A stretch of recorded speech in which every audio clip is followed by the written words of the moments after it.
These easy popcorn balls are super fun to make and actually come together really quickly. They're absolutely perfect in a holiday goodie basket, and the best news is they don't have any dairy and no corn syrup. And if you're new here, I'm Maggie. This is No Frills Kitchen, where I teach you how to cook with confidence with nothing fancy required. So the first step is to pop your popcorn. While there are lots of recipes where I recommend doing a number of things simultaneously, this really isn't one of them. That's why I recommend having your popcorn popped before making your caramel, so you can devote all of your attention to the latter when the time comes. Add a couple of popcorn kernels to some oil in a medium saucepan and cover it and set over high heat. Once both of the kernels have popped, go ahead and add the rest of your popcorn kernels, put the lid on, and pop the popcorn until all of the kernels are popped, shaking the pan constantly to avoid any burning or scorching. Though I'm all for using microwave popcorn for a snack, I do recommend popping your own kernels on the stovetop for this recipe. Transfer the popped popcorn to a large heat-proof bowl and then move on to prepping the caramel. Before you start, it's important to get all your ducks in a row. First and foremost, fill a glass with cool water and then set it beside the stove with a pastry brush.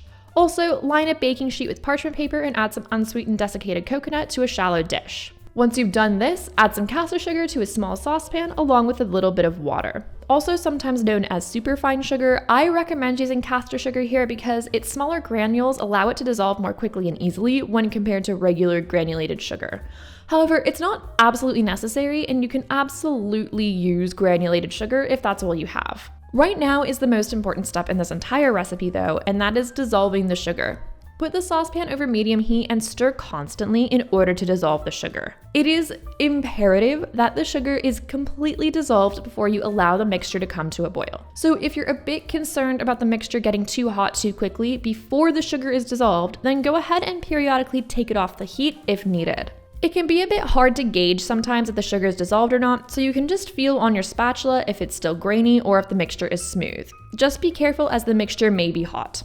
If your sugar is not completely dissolved before the mixture comes to a boil, this can cause an irreversible chain reaction that will result in the whole mixture seizing and crystallizing. The reason that so many recipes call for corn syrup or some other liquid sugar is to prevent this from happening, but so long as all of the sugar crystals are adequately dissolved, you don't need to worry too much. Once the sugar is dissolved, go ahead and let the mixture come up to a boil. To avoid any crystals collecting on the side of the pan, use your pastry brush dipped in the water to wash down the sides. Then make sure to stop stirring entirely once it's boiling. Again, this will avoid crystallization. And let the syrup bubble away until you notice it begin to take on color.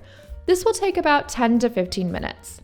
The mixture can go from pale gold to burnt in an instant, so make sure to remove the caramel from the heat once you see it become a medium amber color.